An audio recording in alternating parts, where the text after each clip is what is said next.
વડોદરામાં ચકચારીભર્યો બાયલી gangrape case 5 દોષિતોની સજાની સુનાવણી આગામી 31મી ઓગસ્ટે કરાશે। વડોદરાના ચર્ચાસ્પદ બાયલી ગેંગરેપ કેસમાં કોર્ટ દ્વારા આજે સજાની સુનાવણીને લઈને મહત્વના સમાચાર સામે આવ્યા છે। કેસમાં દોષિત ઠરેલા 5 આરોપીઓની સુરક્ષા સહિતના કારણોસર આજે કોર્ટ સમક્ષ વિડીયો કોન્ફરન્સના માધ્યમથી રજૂ કરવામાં આવ્યા હતા। કોર્ટ કેસ સાથે સંકળાયેલા તમામ પક્ષોની દલીલો સાંભળ્યા બાદ હવે દોષિતોની સજાનો હુકમ સંભાળવા માટે 31મી ઓગસ્ટની તારીખ નક્કી કરી છે। આગામી 31મી ઓગસ્ટના રોજ કોર્ટ દ્વારા 5 દોષિતોને કાયદા મુજબ સજા સંભાળવામાં આવશે। આ અત્યંત સંવેદનશીલ કેસમાં પીડિતાને ઝડપી ન્યાય મળે તે માટે સમગ્ર કાર્યવાહી સ્પેશિયલ કોર્ટમાં હાથ ધરવામાં આવી રહી છે। આ કેસની સજાની સુનાવણી પર હવે પીડિતા પરિવાર સહિત સમગ્ર રાજ્યની નજર ટકેલી છે। કોર્ટ દ્વારા 31મી ઓગસ્ટે કઈ સજા સંભાળવામાં આવે છે તેના પર સૌ કોઈની નજર રહેશે। ફોજદારી કાયદાની જોગવાઈ મુજબ જ્યારે કોઈને પણ ગુનેગાર ઠરાવવામાં આવે ત્યાર પછીનો તબક્કો છે કે એને કરેલ ગુનાહિત કૃત્ય બદલ એને કેટલી સજા કરવી જોઈએ।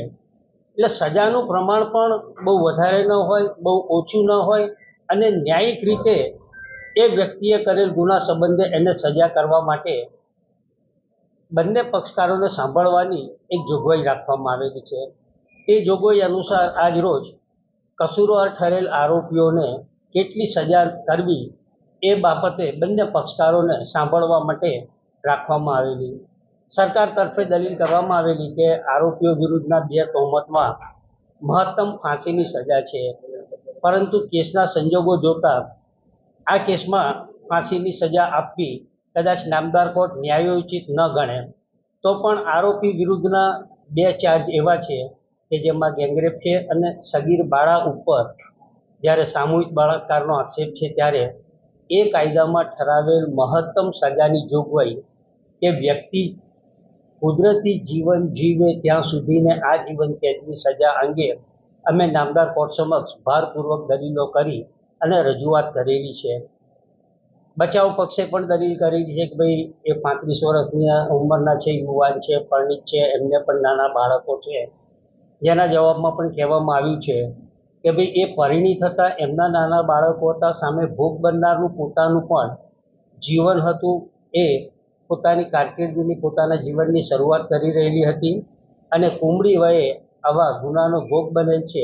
ત્યારે આવા સંજોગો ધ્યાનમાં લઈ અને આરોપીઓ જીવે ત્યાં સુધીને એમને કેદની સજા કરવી જોઈએ। નામદાર કોર્ટે બધી પક્ષકારોને સાંભળી અને ચુકાદો લખવા માટે અને જાહેર કરવા માટે 31મી તારીખ નક્કી કરેલ છે।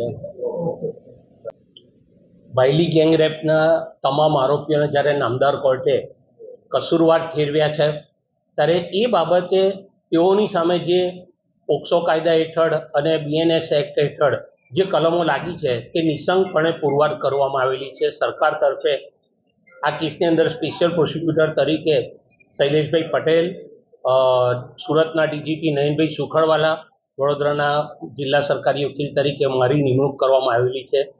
તે સંજોગોની અંદર આજે આ કસૂરવાર ઠરેલા આરોપીઓને શું સજા કરવી એ બાબતેની દલીલોના સ્ટેજ ઉપર આજે કેસ હતો।